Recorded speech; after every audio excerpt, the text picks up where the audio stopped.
Bonjour tout le monde, une petite vidéo pour vous dire bonjour, j'espère que ça va bien et que vous allez passer une belle fin de semaine. Encore une fois, on parlait de problèmes ou de climat vraiment étrange cette année, puis c'est pas à peu près, hein? Aujourd'hui, ici, ils nous annoncent jusqu'à 28 ou 30.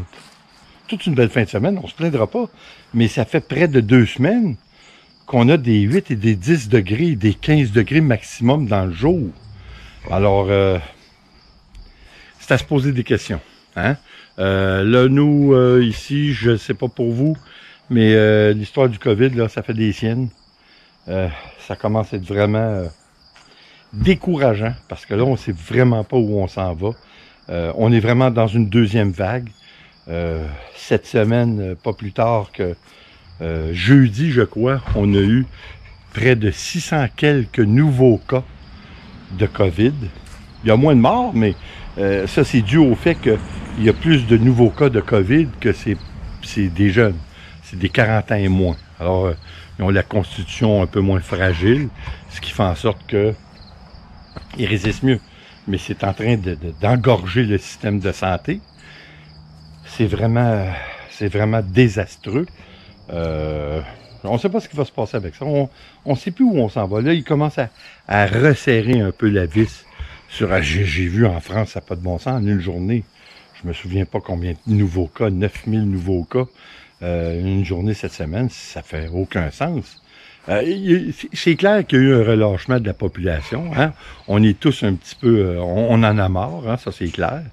Et puis il y a eu un relâchement, mais... Qu'est-ce que ça va faire? Je ne sais pas. Économiquement, on est dans la merde. Hein? Pas bon de vous dire que ça va pas bien. Je ne sais pas. C'est épouvantable de penser. On ne sait même pas. Hein? On ne sait même pas si cet hiver, pour le temps des fêtes, on va pouvoir fêter en famille. On n'a aucune idée. C'est de l'inconnu. On souhaite que oui. Mais est-ce que les gens vont prendre des précautions additionnelles? Vont-ils en prendre un peu plus? On ne sait pas. Pour revenir aux choses du jour, mon père a commencé à mettre le bardeau sur le toit. Sur le toit que nous avons fait, le petit toit au-dessus de la fenêtre. Alors, il a travaillé pas mal. On va finir ça, on devrait finir ça la semaine prochaine, là, au début de la semaine prochaine. Nous, pour le terrassement, c'est presque terminé. Il nous reste à peine une semaine ou deux. Et puis, c'est fini. Imaginez-vous que j'en ai profité. J'avais pris un rendez-vous, là, ça fait quelque temps déjà. J'ai été lundi dernier chez le dentiste. Il a fait 3 plombages blancs. Et puis un détartrage. Et puis, ça lui a coûté la modique somme de 610 $. C'est un petit peu décourageant, mais je suis obligé de vous avouer que malgré le prix, qui semble un peu dispendieux, c'est bien. Je m'attendais à plus parce que sur seulement que les 8 dents qui me restent en bas, il y en avait seulement que 3 à arranger. Alors, c'est moins pire.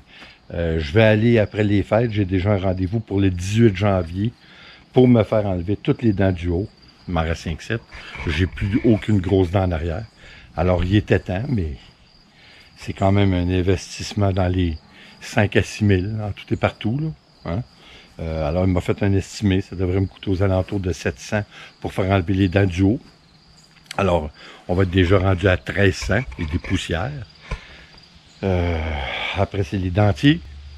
Dans le bas, par contre, je garde mes dents parce qu'ils vont servir d'attache pour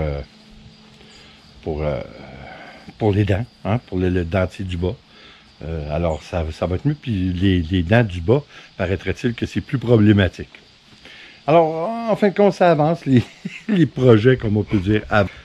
C'est aujourd'hui, date officielle, que j'ai 60 ans. Comme vous voyez, je danse pas, je n'ai pas chanté. Puis il n'y en a pas question non plus. Je suis vraiment pas... je sais qu'il faut prendre ça avec un grain de sel, là, mais je suis pas obligé d'être content non plus, hein, en quelque part. Je suis pas. C'est pas rien qui m'excite. J'ai pas aimé ça à 40 ans. J'ai pas tellement aimé ça à 50. Mais là, à 60, là, non. Surtout quand on connaît des gens, puis on a des amis qui sont décédés à des plus jeunes âges, ou même dans la soixantaine.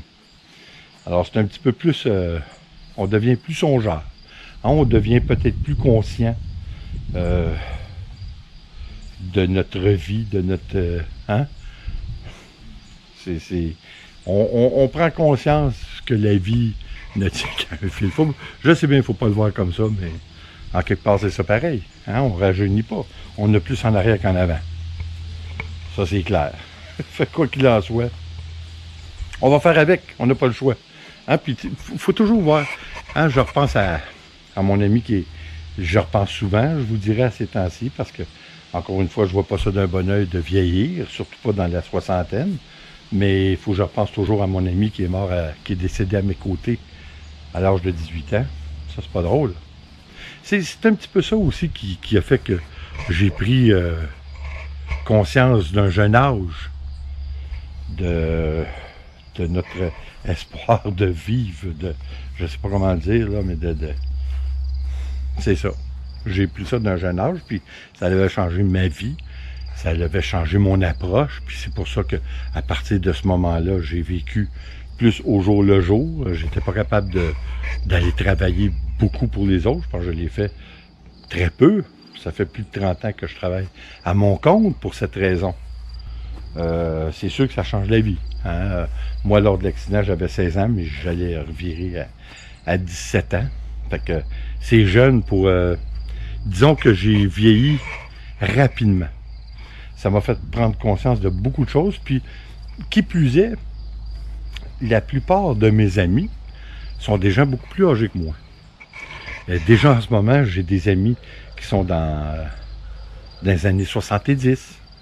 J'en ai un ami, entre autres, qui va avoir 87 ans au mois de mars. Jacques Denis. Alors, le temps file.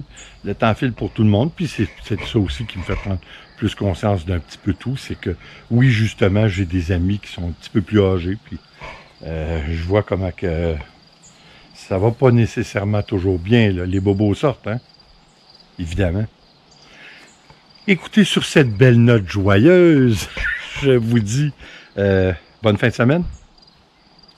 Hein? Et puis, on continue. On va souhaiter pour le mieux avec... toute cette histoire du COVID, parce que, mon Dieu, que ça commence à miner les familles. Imaginez-vous si on ne peut pas faire des fêtes pour la Noël. Ça n'a pas de bon sens. Les familles ne se verront plus. Là, des jeunes, où ils ont réduit le nombre à l'intérieur des maisons d'une même famille au nombre de 6. Fait que, mais là, il y a des exceptions à la règle si vous avez 3 enfants ou 4 enfants. Ça finit plus. En tout cas, espérons pour le mieux. Va falloir que ça passe. Hein? C'est comme rien. Il va falloir que ça passe. Ou qu'on apprenne à vivre avec ça tout en restant humain. Puis en retrouvant une chaleur humaine qu'on dirait qu'on est en train de perdre. Puis surtout que les gens commencent à être à couteau tiré. Hein? Tout le monde est à prendre avec des pincettes. L'agressivité est bien en vie dans ce monde. Hein? Malheureusement. Alors écoutez, là-dessus, on passe à d'autres choses. On va faire encore des toiles. J'espère que ça va vous intéresser. Et puis, comme toujours, s'il vous plaît, abonnez-vous, laissez un commentaire et partagez. C'est toujours apprécié. En mon nom, Nicole et Whisky, je vous dis attention à vous, puis on se voit aux prochaines vidéos. Ciao!